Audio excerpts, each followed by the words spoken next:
It now haunts me. Hello everyone. I want to share my story with you. This happened in 2020. Early one morning, my parents received a call informing them that my grandfather had passed away. We had to urgently pack and travel to the village to pay our respects and arrange the funeral. When we arrived, we stayed at my mom's elder sister's house and decided to spend the night there. My sister and I slept in a different room, quite far from our parents.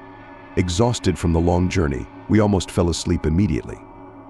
But at 2 a.m., I woke up due to a severe headache. The pain was so intense that my head felt heavy. I started tossing and turning in bed, and when I looked to my left, I saw something sitting on the nightstand.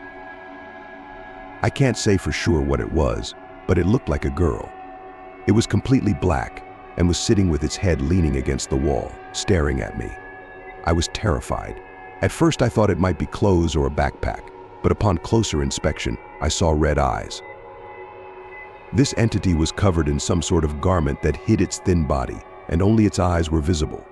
It sat motionless and was breathing loudly. Shocked and scared, I couldn't fall back asleep and started reciting a prayer. At first I thought it might be sleep paralysis, but I could move and talk. I felt like it would stand up and come towards me at any moment. I started carefully waking my sister to ask her to go outside with me. I wanted to make sure there really was something there and not just a random object. I stood up, turning my back to the entity. Slowly, I walked to the light switch and cautiously flipped it. I prayed it wouldn't attack me from behind. In fear, I turned to where the entity had been sitting, but it was gone. I will remember that night for the rest of my life.